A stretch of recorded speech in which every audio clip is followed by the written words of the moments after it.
In early 2019, Venezuela became the center of a high-stakes confrontation that reached from Caracas to Washington, as the United States under President Donald Trump intensified pressure on Nicolás Maduro's government and framed the moment as a decisive choice for the country's future. Years of economic collapse, political repression, and mass migration had already pushed Venezuela into one of the deepest crises in its modern history. When the opposition-controlled National Assembly declared Maduro's presidency illegitimate, and its leader, Juan Guaido, invoked constitutional provisions to assume the role of interim president, the Trump administration moved quickly to recognize him. What followed was presented by U.S. officials as a final opportunity for change, a demand that Maduro step aside, allow a transition government, and open the path to new elections or face escalating isolation. The strategy rested on unprecedented diplomatic and economic pressure. Washington rallied dozens of governments across the Americas and Europe to recognize Guaido, portraying the effort as a defense of democracy and human rights. At the same time, the United States imposed sweeping sanctions on Venezuela's oil sector, the primary source of state revenue, as well as targeted measures against senior officials.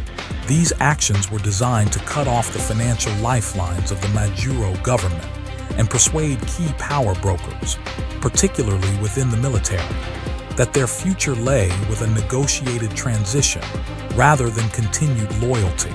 Public statements from the White House emphasized that all options were on the table, language that heightened tension and fueled speculation about possible force, even as officials insisted their preference was a peaceful outcome.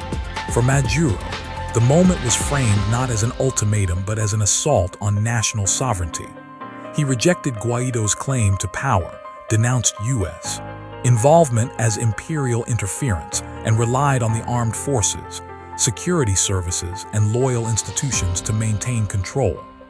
While the economy continued to deteriorate and shortages worsened daily life, the government tightened political space, limited opposition mobilization, and leaned on support from allies such as Russia, China, Cuba, and Iran.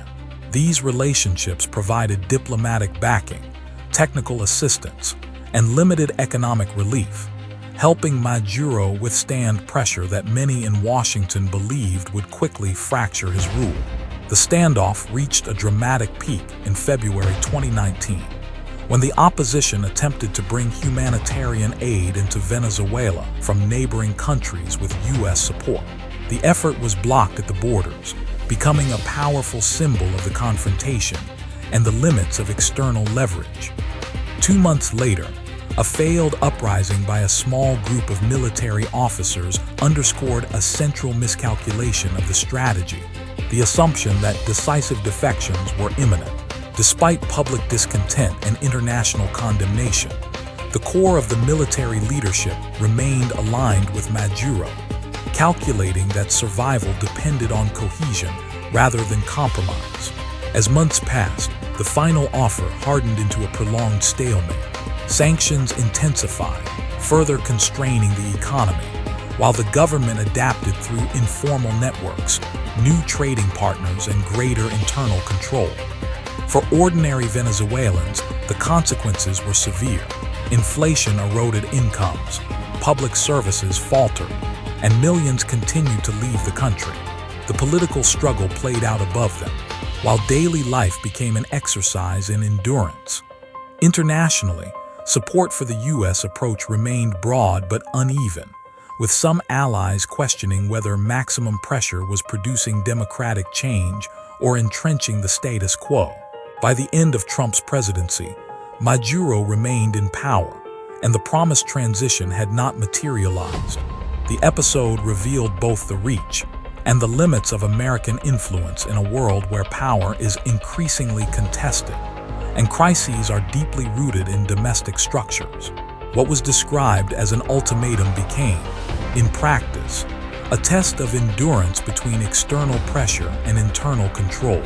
It reshaped Venezuela's relations with the United States, deepened its isolation from much of the West, and left unresolved questions about how change can occur in a nation where institutions have been hollowed out and trust has collapsed.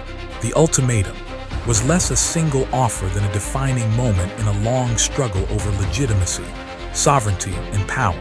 It showed how international pressure can amplify a crisis without resolving it, and how leaders under siege can survive by narrowing political space and reshaping alliances.